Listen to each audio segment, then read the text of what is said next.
Raja Jana Ranjana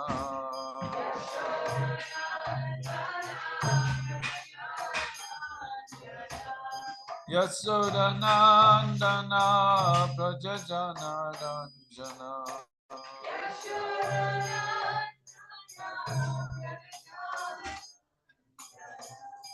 Yamuna Tira Vanachari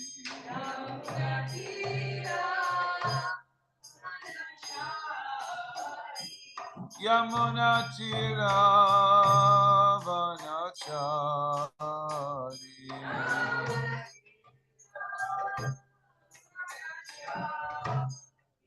Jaya Radha Madhava Kunja Bihari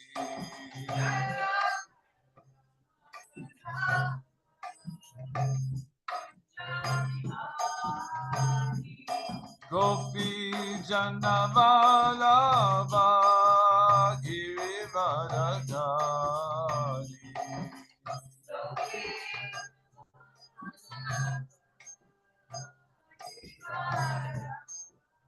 Yasodanandana Vraja Janaranjana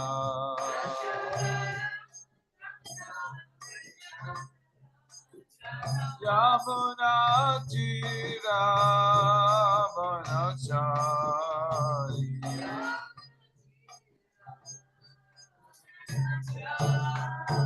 Jaya Radha Madhava Kunja Bihari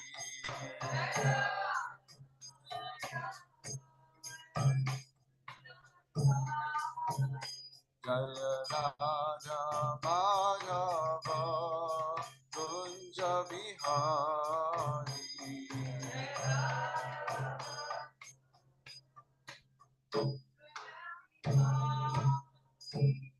Antaraj Srimad Bhagavatam ki jai. Shri Prabhupada ki jai.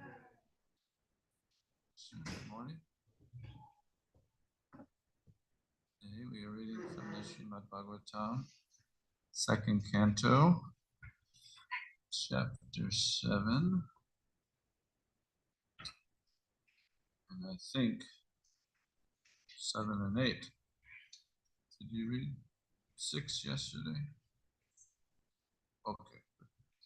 Om Namo Bhagavate Vasudevaya.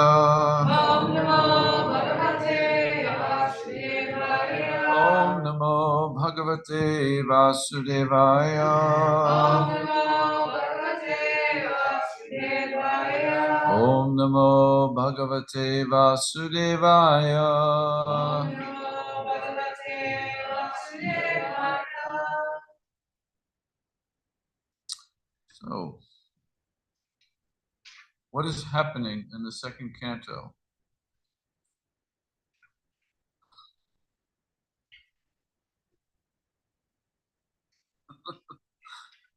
I expected as much. So, the second canto is sometimes quite hard to enter. It's a little difficult because there's a lot of technicalities and a lot of detail that sometimes, at least for my brain, it's hard to enter. Whereas sometimes you hear like a linear pastime. Okay, I can remember. Oh yeah, Krishna stole the butter, and then he got captured by his mother. Okay, I can remember that. But what is going on in the second canto? So the second canto opens with an answer. There was a question posed in the first canto. Does anyone remember what that question was?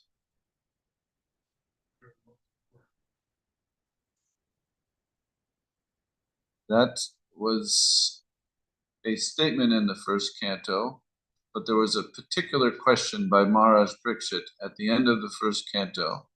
It was a specific question. Yes, you could say that. Good. Any other?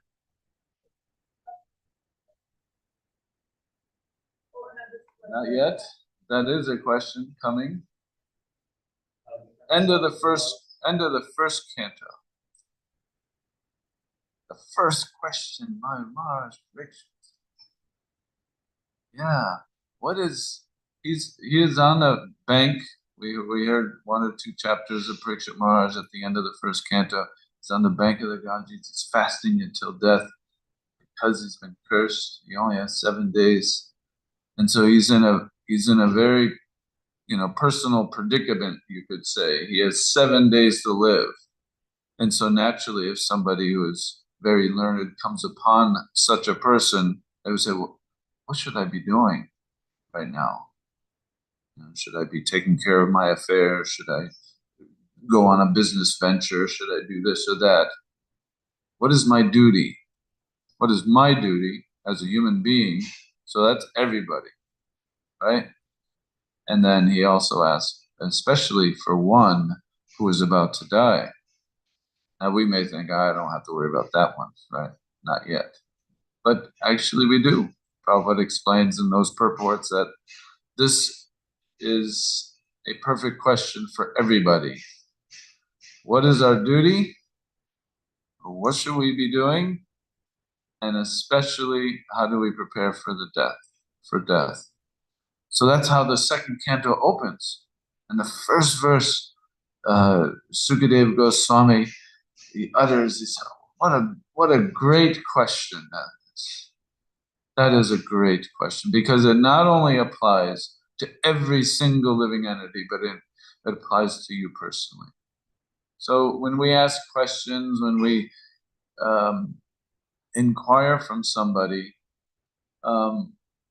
it can have both aspects. Well, sometimes there's a class and nobody's asking a question in a public setting. So we'll ask a question on behalf of somebody we think needs to hear something particular. Right?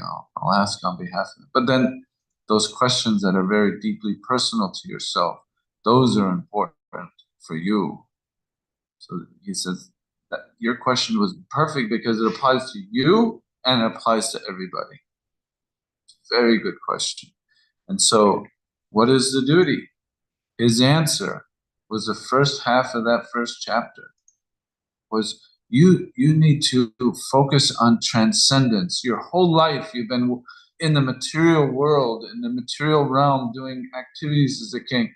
Of course, Maharaj Parikshit is different. He's a liberated personality, but just objectively, you're a king, you're engaged in material activities, you're doing so many things, you think you're so important, you think you're doing all these things to manipulate material energy one way or another, but you should be focusing on those things that are transcendental, that are beyond the material. Engage your mind in absorption. He uses the word in meditation and absorption. So this is a great, when we encounter persons perhaps in a hospice situation, this is what we should be. Don't like, oh, you had such a great life, you did this and that. No, absorb your consciousness on transcendence, on what is your ultimate good. This was his answer. And in doing so, you'll become uh, in contact with the transcendental Supreme Lord. So this was his first answer. What is the duty and what for one to die? Become absorbed, become engaged in devotional service, and he specifies hearing and chanting. Throughout the Bhagavatam, we'll hear this emphasis on hearing and chanting. Then he asks another question. You asked me to become absorbed and meditate. What do I meditate on? What should I be meditating on? What are those things that I can practically, tangibly think of? If you say transcend, the word is such a it's a tricky word. Transcendence. Okay, I'm transcending. What is transcending is? What is the focus? What do we focus the mind on? And so he gives two answers. Does anybody remember those two answers? Don't worry, you're not being graded on this. So the first was Virat. Find that transcendence within the Virat. How do you see Krishna's hand in the Virat? How do you see him everywhere? So the whole rest of the first chapter was this description of the Virat Rupa, and you've all been through that, so you're aware of it. And then the second was, so the Virat is for the Gyanis, right? Second, lotus feet, always lotus feet. Yes, whether in the Virat or the Paramatma, the Lord in the heart. So a whole chapter called the Lord in the heart. Chapter 2 was an explanation of the yogi's meditation, of how a yogi, somebody who can become deeply absorbed in the form of Krishna within the heart, and seeing their expansions, how everything is being maintained by that Lord in the heart. So, what's my duty? Become absorbed. What do I become absorbed in? And again, this is preliminary information he's giving to Parikshit Maharaj, because they just met. I'm not going to tell you to, focus on Krishna's Kumara Leela, his childhood Leela, or his, first, let's get you a little detached from this material. You've been a king for a long time. See Krishna in everything, all the Virat, his energies, and that. And so Parikshit Maharaj then asks another actually, there was a prelude. So in the third chapter, because this discussion is just starting, and the sages are hearing they're hearing it. Sutta Goswami is telling the sages at Naimisharanya, headed by Shaunaka, and they're just hearing it, and they get like so excited. They're like, wow, this is such a wonderful topic. And he's again and again, they're just glorifying the hearer and the speaker, Sukadeva. And so a whole chapter, practically speaking, on that of appreciation. And please go on and on. We want to hear that. When we are, it was like the hook. Sometimes, dramas or movies, they need a hook, to get you. You watch the first 5 minutes. If you're not hooked, you're not going to watch it. You're not going to engage. You're not going to read that book. But the sages were hooked by this. They're hearing, oh, this is such a wonderful conversation. Go on. What happened next? And so Maharaj Parikshit, after hearing about the Virat and after hearing about the Paramama, and he heard a lot about the energies of Krishna. So yes, how did this material creation, this universe of Virat, how did it actually become created? How did it create? And I've heard so much about these energies. How are those energies manipulated in that? And how are they created? And how are they, influencing so many things? And because that's the material. And I do want, because you also advised hear about the transcendence. How does that transcendent personality, how does he come into that Virat, that universe, the material energies? How does he do it? And what is he doing when he's going into there? What is his purpose of coming in as avatar, as Leela avatar, as Purusha avatar, all these different, what is the purpose? So he's also excited. He's like, oh, Sukadeva Goswami is the best speaker for me. Now I want to know everything. And so this gives rise to the last two chapters you studied, 5 and 6, where Sukadeva says, well, it just so happened that Narada asked the same question to Brahma. And so he then, for those two chapters, describe the creation, describe the energies of Krishna, how they come in, how they came into being, and what their sources were, and how they interact, and all that. And then, the 7th chapter, which we're studying now, is how does Krishna, how does the Supreme Brahman, the transcendent personality, how does he interact with that matter? How does he come into the material world? Why does he come? How does he come? In what form? And what does he do? So that's what this whole chapter is dedicated. It's called the Scheduled Incarnations. And even though this is a list of incarnations, a list of avatars of Krishna, they're not the complete list. The complete list is not even recorded. It's described that the incarnations of the Lord are as many and as frequent as the waves in a river. The river never stops, and it's always got waves, and it's always another and another and another, and always coming. But this is the scheduled incarnations. It's slightly different than the list of incarnations that you heard in the first canto. It'll be slightly different than the list you'll hear in the third canto or fourth, wherever the next one is. But we're going to focus on number 7. Now, number 7, it's cut in half because it's actually an afterthought of the 6th verse, which was Nara Narayan. So Nara Narayan you heard about yesterday. What happened? Who is Nara Narayan? What happened?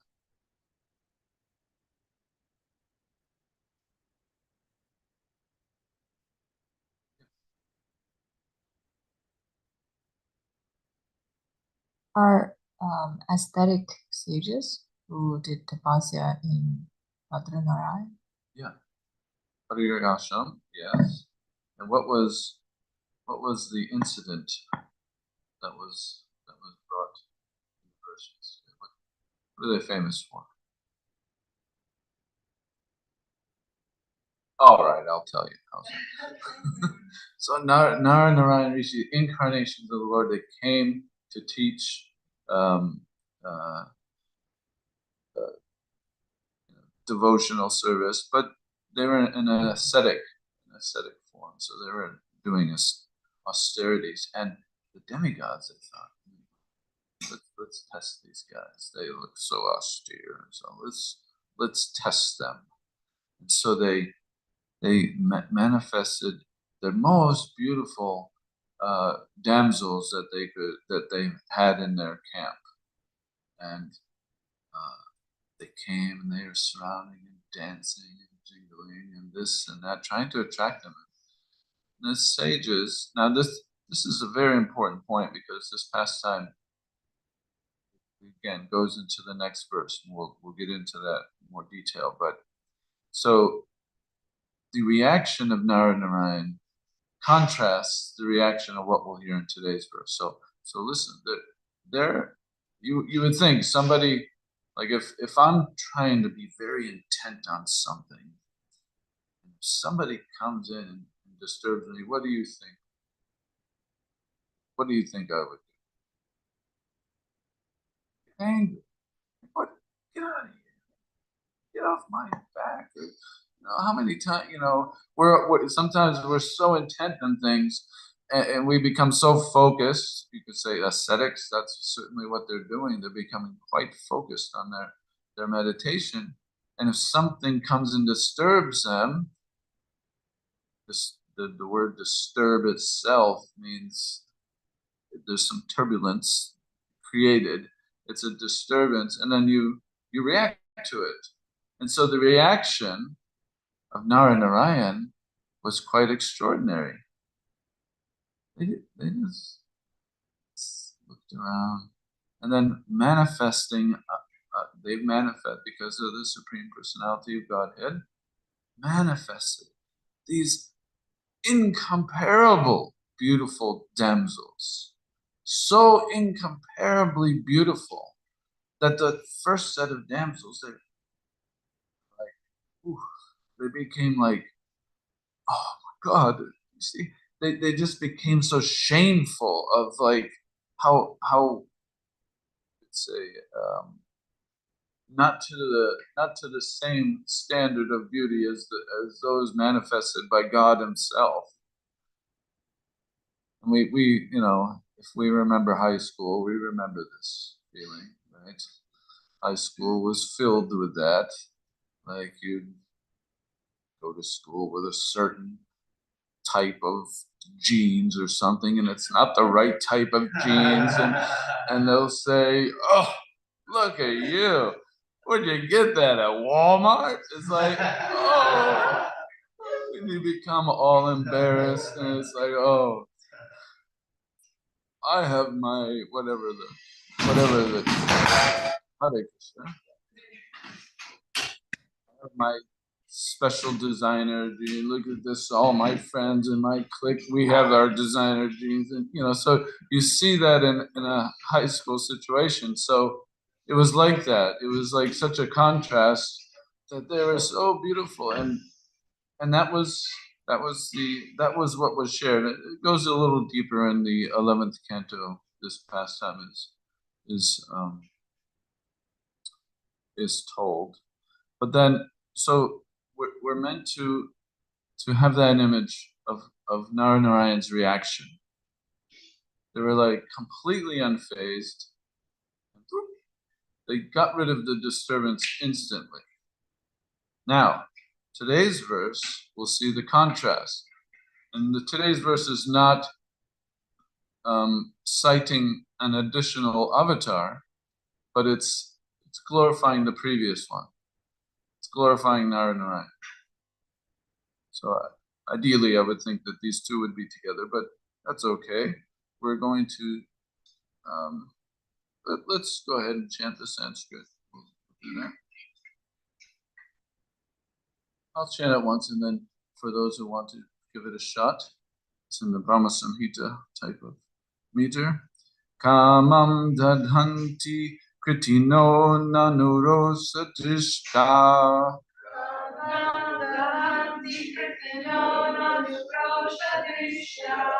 Rosam danhantam utate na dadhantyasya yam.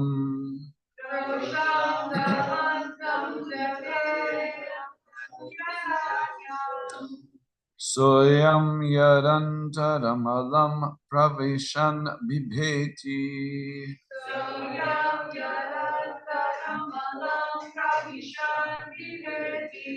Kama katam du punarasya manashrayeta.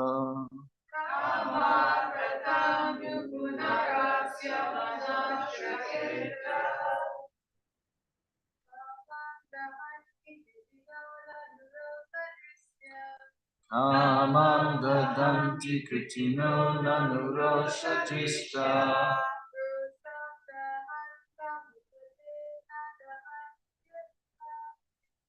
Rosam dadhantam utate nadahantyashayam.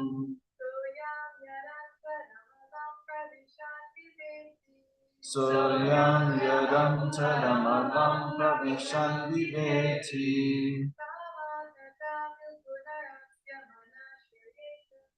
Kamam katam nu punarasya manashrayeta.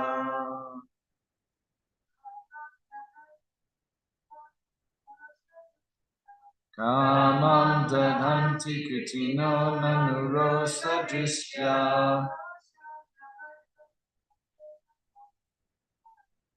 Rosam dahantam utatena dahantyashayam.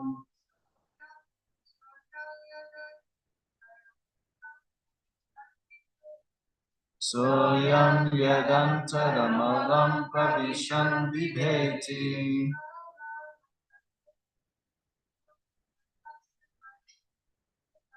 Kamam katam nu punarasya manashrayeta.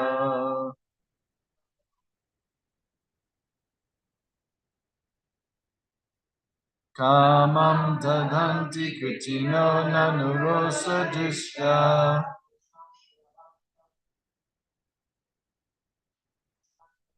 Rosam dadhantam utatena dahantyashayam.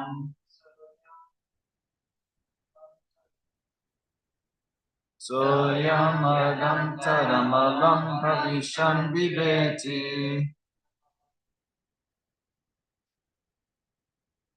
Kama katam punarasya manasayeta. Word for word together. Kamam, lust. Dadhanti, chastise. Kritina, great stalwarts. Nanu, but. Roshadrista, by wrathful glance. Rosham, wrath. Dahantam, being overwhelmed. Uta, although. Te, they. Na, cannot. Dadhanti, subjugate. Ashayam, intolerable. Sa, that. I am him. Yet, because. Antadam, within. Alam, however. Pravishan, entering. Vibheti, is afraid of. Kama, lust. Katam, how. Nu, as a matter of fact. Puna, again. Asya, his. Mana, mind. Shayeta, take shelter of. Translation. Great stalwarts like Lord Shiva. Again, remember, this is a contrast to the previous understanding of Narayan. Great stalwarts like Lord Shiva can, by their wrathful glances, overcome lust and vanquish him meaning lust, Cupid. Yet they cannot be free from the overwhelming effects of their own wrath. Such wrath can never enter into the hearts of him, the Lord, or Narayan, who is above all this. So, how can lust take shelter in his mind, Narayan's mind? So, such a contrast, immediately we see that Narayan, they were peaceful and they just manifested and took care of it. Whereas Lord Shiva, this is referring to another event with Cupid. Yeah, it does. Okay, so we'll read in the purport. When Lord Shiva was engaged in severe, austere meditation, Cupid, the demigod of lust, threw his arrows of sex desire. Lord Shiva, thus, because he was doing the same thing, he was deep meditation. So you can see the contrast. Lord Shiva became angry at him, glanced at Cupid in great wrath, and at once the body of Cupid was annihilated. So no more Valentine's Day.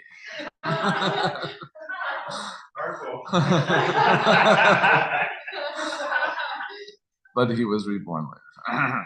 Although Lord Shiva was so powerful, because Lord Shiva is described in different places as that person who is actually completely freed from desire, because he's sitting in Kailash and he has his wife on his lap. And sometimes people will criticize, oh, Lord Shiva, but he's not. He's given as the definition of the dhira, of those who is undisturbed. Although Lord Shiva was so powerful, he was unable to get free from the effects of such wrath. But in the behavior of Lord Vishnu, there is no incident of such wrath at any time. Then Prabhupada goes into another pastime, which is towards at the end of the 10th canto. But in the behavior of Lord Vishnu, there is no incident of wrath at any time. On the contrary, Bhrigu Muni tested the tolerance of the Lord by purposely kicking him in his chest. But instead of being angry at Bhrigu Muni, the Lord begged his pardon, saying that Bhrigu Muni's leg might have been badly hurt because his chest is too hard. The Lord had the sign of the foot of Bhrigupad as a mark of tolerance. The Lord, therefore, is never affected by any kind of wrath. So how can there be any place for lust which is less strong than wrath? When lust or desire is not fulfilled, there is the appearance of wrath. But in the absence of wrath, how can there be any place for lust? The Lord is known as Aptakama, or one who can fulfill his desires by himself. He does not require anyone's help to satisfy his desires. The Lord is unlimited, and therefore his desires are also unlimited. All living entities, but the Lord, are limited in every respect. How can they, how then can the limited satisfy the desires of the unlimited? The conclusion is that the absolute personality of Godhead has neither lust nor anger, and even if there is sometimes a show of lust and anger by the absolute, it should be considered an absolute benediction. Om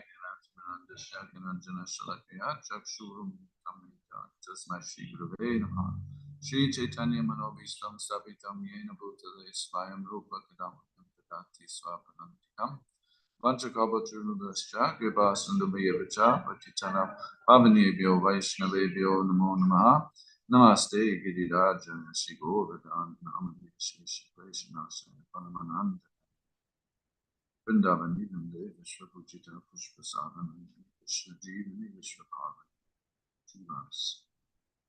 So we see this contrast. This is the point of this verse, is to give the contrast and in such a way give glorification to Narayan, additional glorification to Narayan. This pastime that Prabhupada cites in the purport gives additional information or additional, like another view of this. So there was once another great confluence of sages coming together, wanting to glorify the Supreme Personality of Godhead. And Bhrigu Muni was elected because there was a conversation. Well, who is supreme? Is it actually Vishnu, Shiva, or Brahma?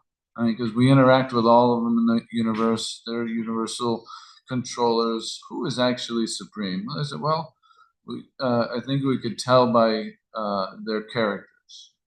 Okay, how do we test? Well, let's get Bhrigu Muni. Bhrigu Muni, go ahead and test them. He had a relationship with all of them. So he was he was the son of Brahma, and therefore also the brother of Lord Shiva. So he started with Lord Brahma. He went to Lord Brahma, and generally in most sophisticated cultures, the children are always respectful to their parents. This is a natural in advanced cultures. This is a constant, and especially you could say in the Vedic culture, this is emphasized. The son is even more so, like, certainly always respectful to the father. So he comes into Lord Brahma's presence, and Lord Brahma is so happy to see his son, as naturally a father would be. Bhrigu just sat there, didn't say anything, didn't pay obeisances, didn't even look at him. Brahma was like, what is going on? you come in here, you don't give me respect as your father. What's going on there? And he became very angry instantly. And we've seen this, kind of repeated throughout the Srimad Bhagavatam, and different incidences where somebody doesn't stand up for somebody else, and then a whole fight ensues, and or somebody gets poked with a piece of grass and gets decapitated, or things like that. So all these things happen in the Bhagavatam, that just because somebody disregards another person. And so we can see the influence, and this is the highlight. Brahma is the deity of the mode of passion. So it doesn't take much to incite the passion. It just takes a little neglect. And we all probably can recollect some time where something very minor happened to us, and it became on our mind for like hours and days and weeks, and we just like can't give it up, because we are under the influence of the mode of passion. So this was noted by Bhrigu, that okay, the mode of passion, just a little neglect can incite anger. Then he said, so he made that note.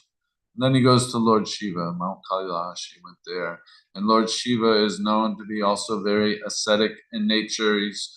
He usually hangs out in the crematorium so that nobody would bother him. And this is it's covered with ashes of burnt bodies and things like this. So he's very, you could say, externally unclean.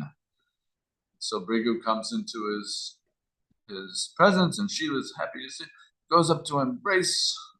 He says, "Oh, you are filthy. Get away from me." So this is a verbal assault instead of a neglect one of the mind where you neglecting. This is a verbal assault. And Lord Shiva also became very angry. Who are you to say?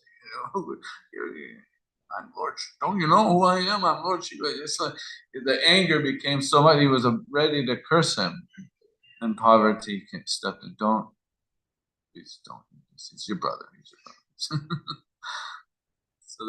So he noted that those in the mode of ignorance, they get turned to anger very quickly, whereas those in the mode of passion, they get passionate very quickly. Those in the mode of ignorance, they turn to anger very quickly, and that's wrath. And then finally he goes, which Prabhupada recites here, he goes to Lord Vishnu, and Lord Vishnu is laying down, and Lakshmi is massaging his feet as she does. And Brigu just walks up and he kicks him in the chest. This side of the chest. Kicks him in the chest. And this Brigupad, for those who take up deity worship someday, I don't know if it's still done, but most brass deities of Krishna, they'll have the little Brigupad on his chest. It's a little carved in foot of Bhrigu Muni. I remember serving Radha Gopi Vallabha. See that every morning. It was quite astonishing.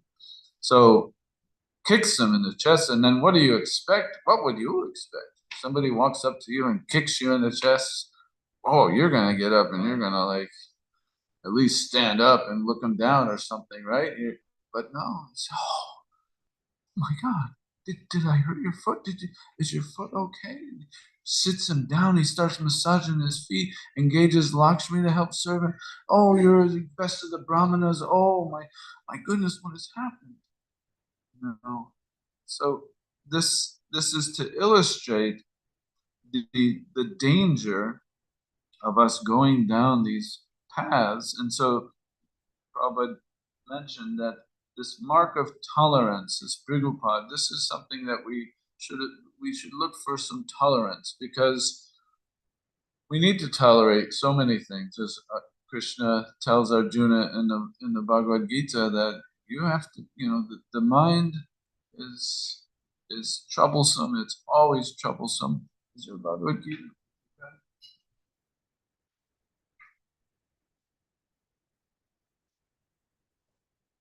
This, because we may wonder, like, okay, what is the progression of this lust and anger and wrath and things like that, and probably gives such an amazing purport to Arjuna's question. Arjuna's question was, sometimes I feel I'm just like by force I am under the sway of these different things, lust or anger, and it's like I have no intention to be. I didn't wake up that day to be lusty or angry, but sometimes it just happens. What is the force? And I think it's in the third canto or third chapter, 27. Here it is. Kama esha koda esha rajaguna samudbhava mahashamo mahapapma vidya inam mihabarinam. The personality of God. It said, is lust only, Arjuna, which is born of contact with the material mode of passion and later transformed into wrath. and which is all-devouring, sinful enemy of the world. So this, again, how does this relate to our study of the second canto? So the second canto begins again. He's describing the Virat, and he's describing these energies of Krishna, and they are all under Krishna's control, but he gives the enforcement of the different energies to different modes of material nature. And we are basically under their influence of the mode of goodness, passion, and ignorance. And so our predicament is we put ourselves under the influence of the wrong mode. And Prabhupada explains this in the purport. When a living entity comes in contact with the material creation, so we come into this virat, we come into this existence of Krishna's energies, his modes and everything, we always have eternally in our hearts love for Krishna. That is inherent in every single living entity. We have love of Krishna. But when we come under these modes, that love of Krishna is transformed. It's either transformed into lust in the association of the mode of passion, or in the modes of ignorance, it turns into anger. And we also, probably some of the first verses we learn, we hear, as we contemplate the objects of the senses, we develop attachment for them, and from attachment, lust comes, greed and lust. We want, I've been thinking about this new phone, and everybody's got the new phone, and I really want that new phone, and how do I get that new phone? Okay, I saved some money up, but I lost the money. Oh, what has happened to that money? And they get angry, and it just completely spirals just because you contemplated the new phone. Because you put yourself in that situation to contemplate an object that you so desire. In other words, the sense of love of God becomes transformed into lust, just as milk in contact with sour tamarind is transformed into yogurt. It's just natural happens. If we put ourselves in situations where we are influenced under these different modes, it's just going to happen. Just as if you put a drop of tamarind in, even by accident, into milk, it will sour and it'll turn to yogurt.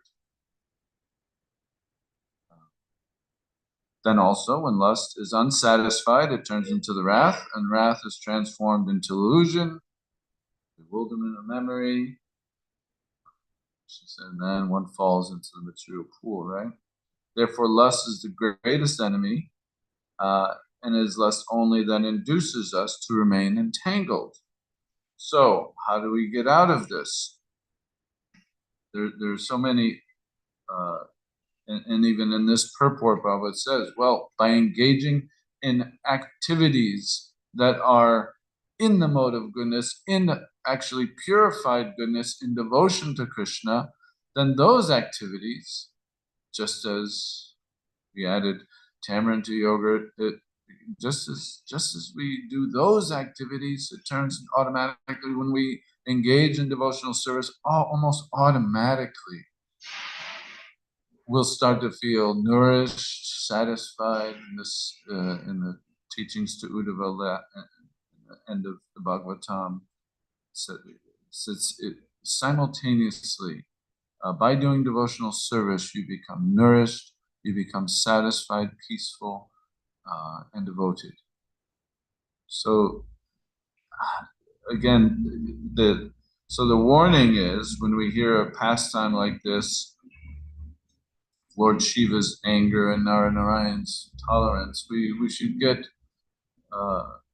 some glimpses of, okay, I think I want to go the Narayan way, not the Lord Shiva way. Although, of course, Lord Shiva is pure devotee, and he has also many great attributes. But in this case, in this particular pastime, we follow the direction of Narayan. And because I was supposed to cover number 8, we will very quickly just read that. Being insult. So this is Now this is now another incarnation, Krishnigarbha incarnation, being insulted by sharp words spoken by the co-wife of the king, even in his presence. Okay, here's another instance of anger. Look at that, how they go together. Prince Dhruva, though only a boy, took to severe penances in the forest, and the Lord, being satisfied by his prayer, awarded him the Dhruva planet, which is worshipped by great sages, both upward and downward. And this pastime is given a lot of uh, time in the third canto of Srimad Bhagavatam. It's 3 or 4 chapters of Dhruva Maharaj. So you'll look forward to hearing that. But again, it was kind of natural for a young child. You could say he was a young child of 5 years old, and he was disrespected very publicly as well. I mean, there's one thing of being disrespected in your own room or something, but when you're disrespected in the throne room of the kingdom, oh, there's quite a bit of angst there. And so this also goes very well with this topic, because what was his prescription? His prescription was go to the forest. You'll find somebody there who will tell you what to do, what's the best thing to do. And the first answer was go home. He said, no, I am so angry. Not only do I want my father's kingdom, I want my grandfather's kingdom, who was Lord Brahma. That means I want this entire universe, and I am going to get it. You can help me, Narada Muni, or you could just go. It was that anger. There was so much anger, you could say. And so Narada Muni engaged the anger. All right, you're so determined. All right, do this. Subsist on this. Go to this wonderful forest, Mahavan. You can still go today and visit in Vrindavan. Go to Mahavan, worship Krishna, worship the Lord, become detached, do this. So he did it. His impetus for doing it was anger. But by the end, after like all of a sudden Krishnigarbha comes and touches him with a conch shell, and he said, "What do you want?"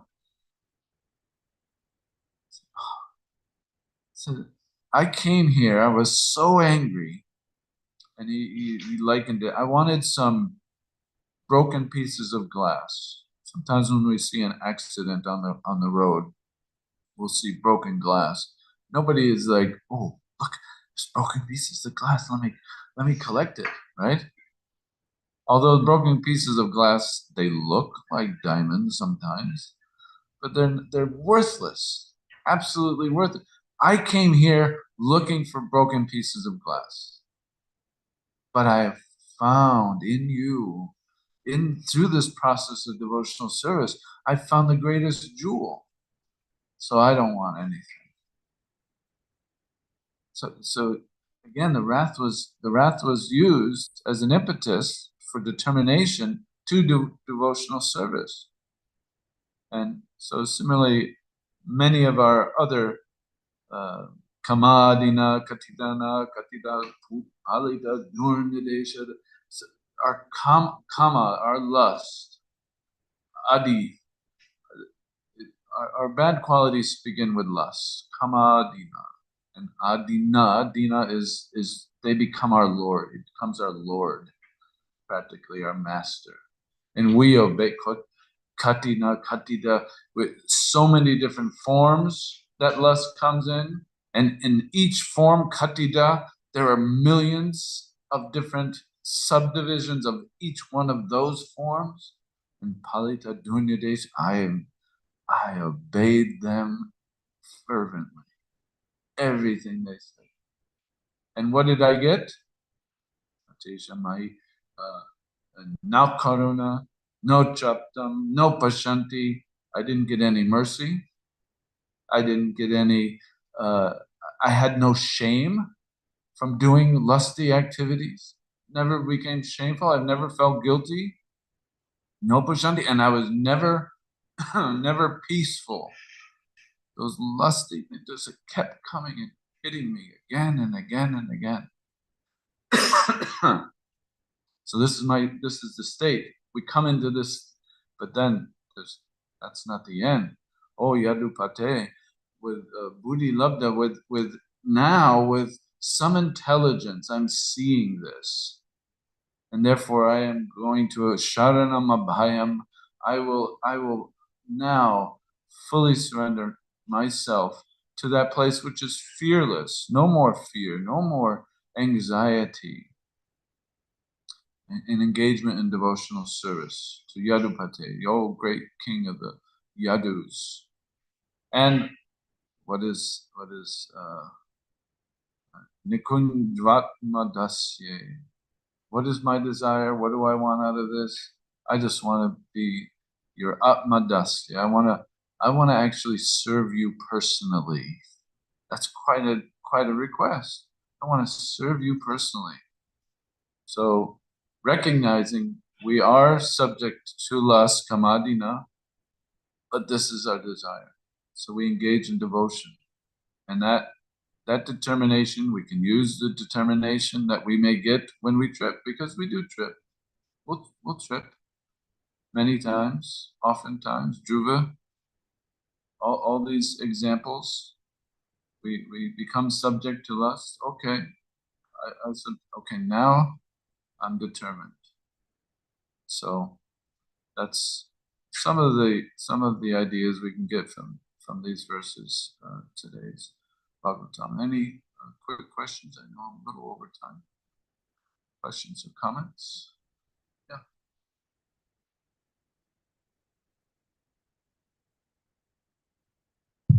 Thank you. In this pastime, Drew was told, well, I can give you my association, but you've had this desire, so you have to go through it. Yeah. So I guess lesson for us, is it something in line of go through it by it in Krishna conscious way, or is it something else? What's the lesson for us? Go through that, but in Krishna conscious way. Is that the lesson for us? When Krishna says, okay, yeah, if you wanted the planet, you wanted to rule the kingdom, you will do it. Despite of. I think so. I think I understand. So, even though, yeah, we're not able at this time in our lives to go live in the forest like Narayan.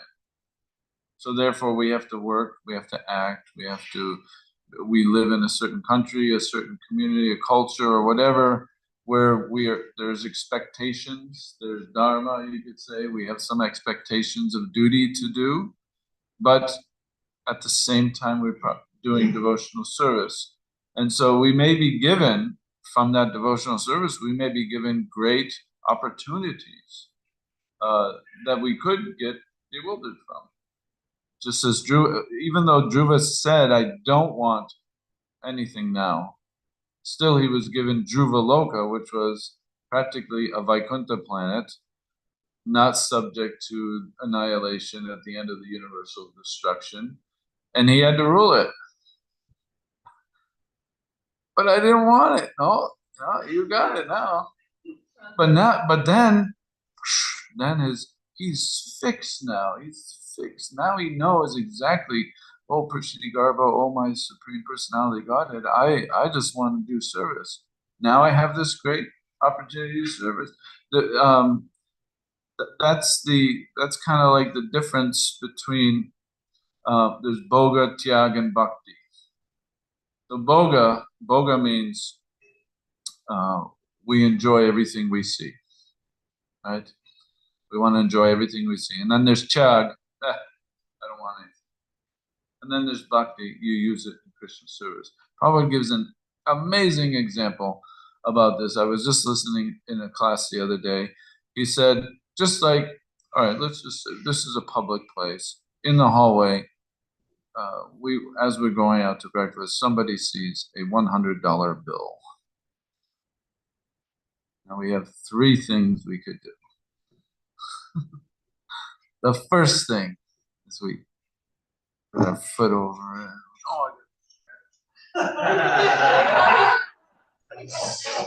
Slip it in your sock. That's boga. That's, you want to enjoy it, right? And then there's tyaga. Somebody dropped there, what an idiot. Anyway, I'm not going to deal with this. They walk away.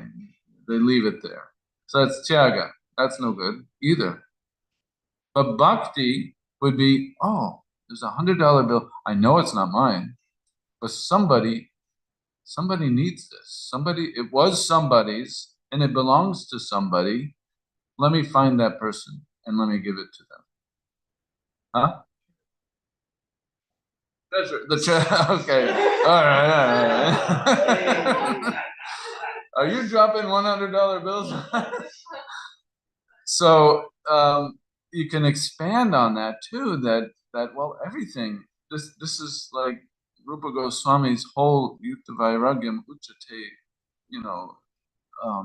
recommendation for us is that we may be given everything materially. We don't enjoy it for ourselves, but we don't reject it either. Because then that would be like walking away from the $100, but we take it and we bring it to the service of Krishna. That's why, in the old days of Sankirtan, we would do our count up at the end of the day, and we called them Lakshmi points. I don't know if that is that still called Lakshmi points? It is not. So Lakshmi points means that we are taking that money back and giving it to Lakshmi, who is the goddess of fortune. We're bringing it back to Krishna. Let her engage it in Krishna's service. And so that was kind of like the ideal mentality that, let's use everything. And Prabhupada would even say sometimes, he says, yeah, those yogis, they say, no. I say, yes, give it to me and I will bring it and use it in Krishna's service. And you could see Prabhupada himself was never, he said, I still only eat 2 chapatis, dressed in simple cloth. But what did he build? He built this Krishna Mandir, Bombay Mandir, all these amazing, very ornate and beautiful temples for the service of Krishna and to engage us in the service of Krishna.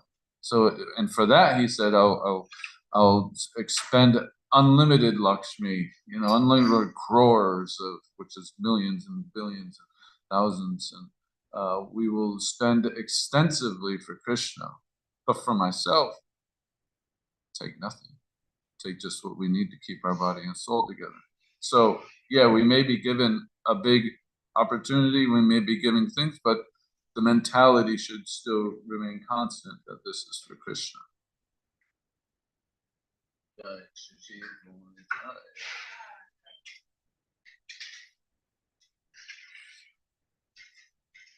Anything else? Yeah.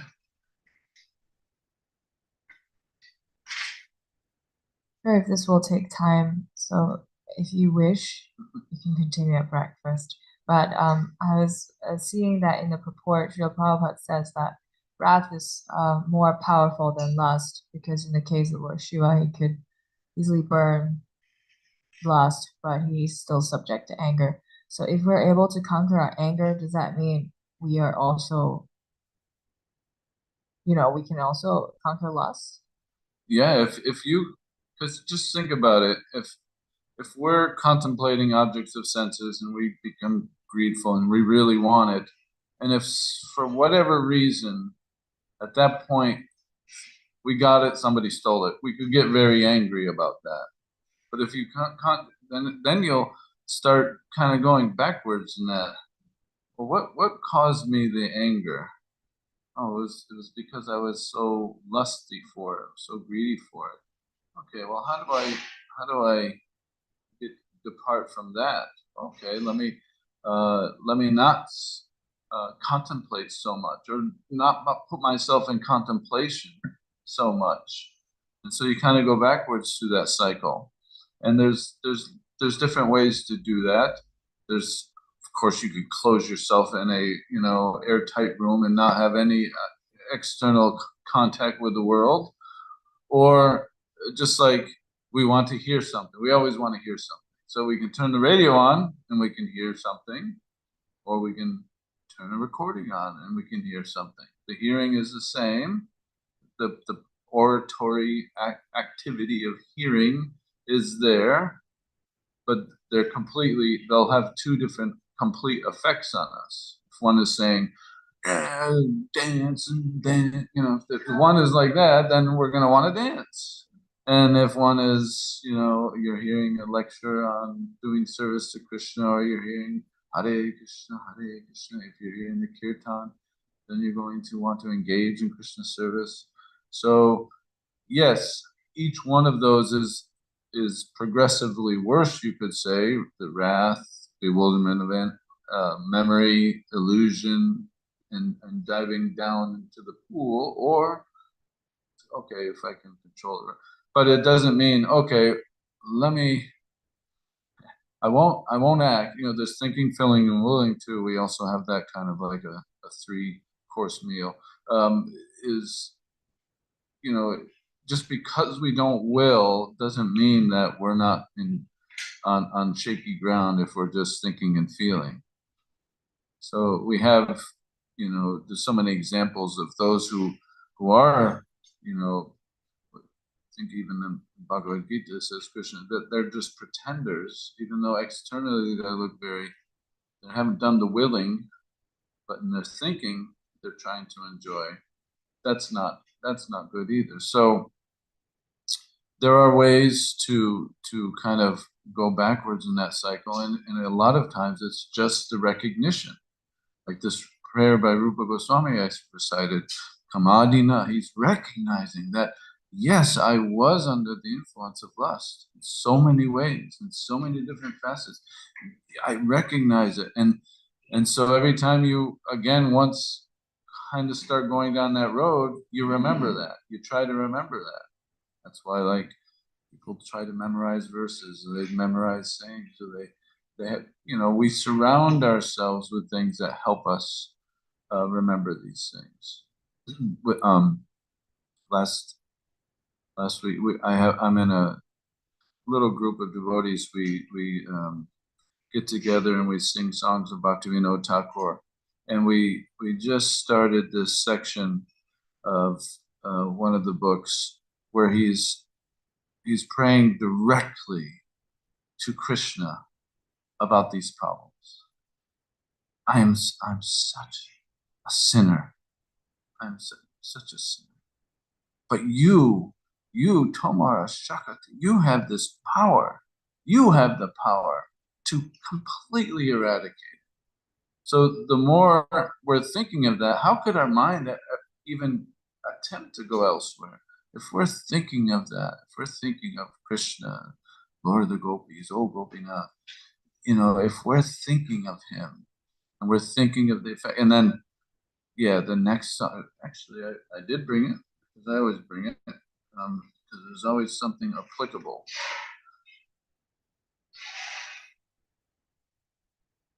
Specific word, Amito Kamer Das. I am a das, I am a dasi, I am a servant of kama, lust. When we recognize that, and we put that forward in a prayer, I am a servant of lust.